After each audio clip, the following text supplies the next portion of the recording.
ये कहानी है 1938 की।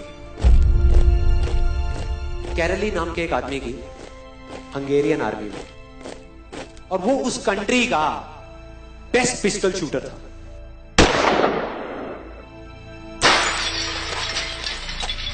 जितनी भी नेशनल चैंपियनशिप्स हुई थी उस कंट्री में, उसको वो जीत चुका था।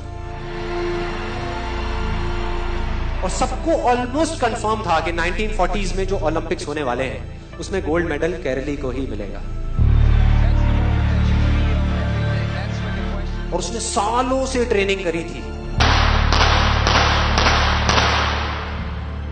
उसका एक ही सपना था, एक ही फोकस था कि मुझे अपने इस हाथ को दुनिया का बेस्ट शूटिंग हैंड बनाना है, बेस्ट बनाना है, बेस्ट बनाना है। और वो कामयाब हो गया, उसने बना लिया बेस्ट शूटिंग हैंड।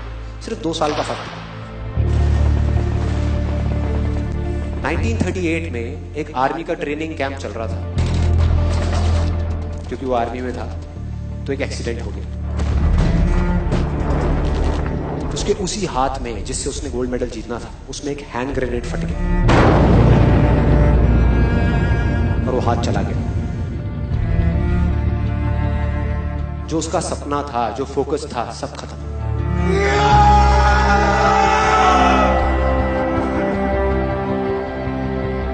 उसके पास 2 रास्ते थे। एक तो ये कि वो बाकी की पूरी जिंदगी रोता रहे और कहीं जा करके छुप जाए,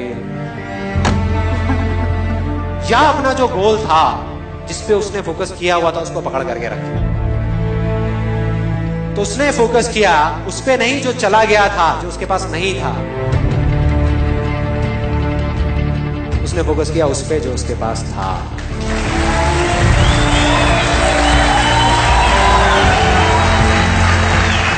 जो उसके पास था। और क्या था उसके पास में? एक लेफ्ट हैंड, एक ऐसा हाथ जिससे वो लिख तक नहीं सकता था। 1 महीने तक उसका हॉस्पिटल में इलाज चला इस हाथ के लिए, और सही 1 महीने बाद अपनी ट्रेनिंग शुरू कर दी इस हाथ के।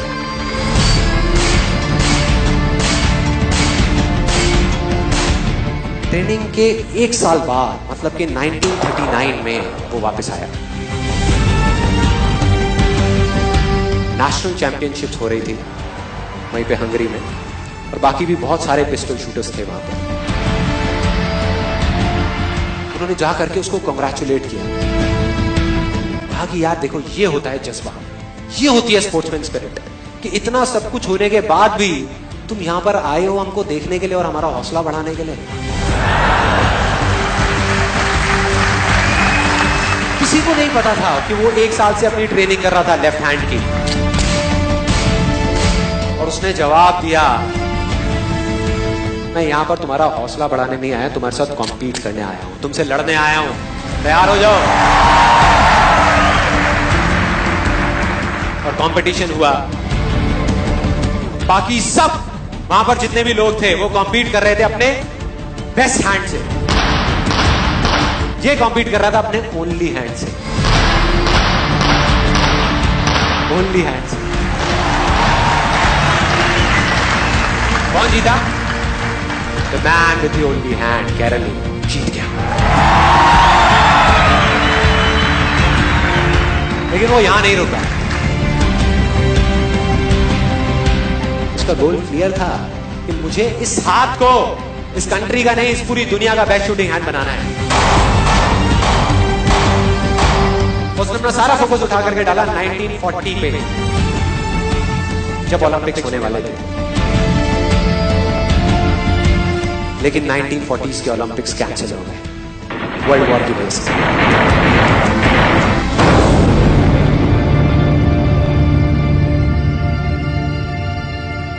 उसने अपना सारा फोकस उठा करके कहां डाल दिया? 1944 में जो ओलंपिक्स होने वाले थे उसके ऊपर। और 1944 में जो ओलंपिक्स होने वाले थे वो भी कैंसिल हो गए वर्ल्ड वॉर की वजह से। फिर से कैंसिल।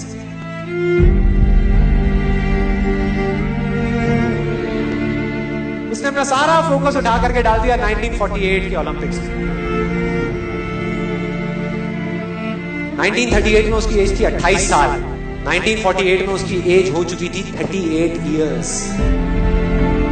और जो यंगर जो प्लेयर्स आते हैं निकल करके, उनसे कॉम्पीट करना मुश्किल होता चला जाता है। लेकिन मुश्किल नाम का ये वर्ड था ही नहीं उसकी डिक्शनरी में। वो गया, पूरे वर्ल्ड के बेस्ट शूटर्स आए हुए थे जो अपने बेस्ट हैंड से कॉम्पीट कर रहे थे, और ये अपने ओनली हैंड से कॉम्पीट कर रहा था। और कौन जीता? The man with the only hand.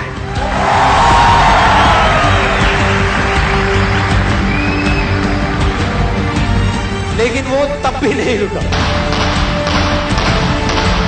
1952 Olympics, दोबारा कॉम्पीट किया उसने, और इस बार गोल्ड मेडल कौन जीता? कैरल ली। 4 साल बाद दोबारा से, और पूरी की पूरी हिस्ट्री को बदल करके रख दिया ओलंपिक्स। इस पर्टिकुलर कंपटीशन में उससे पहले किसी भी एथलीट ने लगातार 2 गोल्ड मेडल्स नहीं जीते।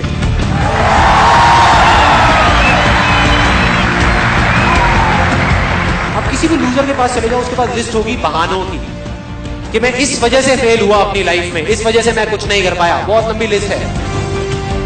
और दूसरी तरफ विनर के पास चले जाओ, उसके पास में 1000 वजह होगी वो ना करने की जो वो करना चाहता है, सिर्फ एक वजह होगी वो करने की जो वो करना चाहता है, और वो कर जाएगा।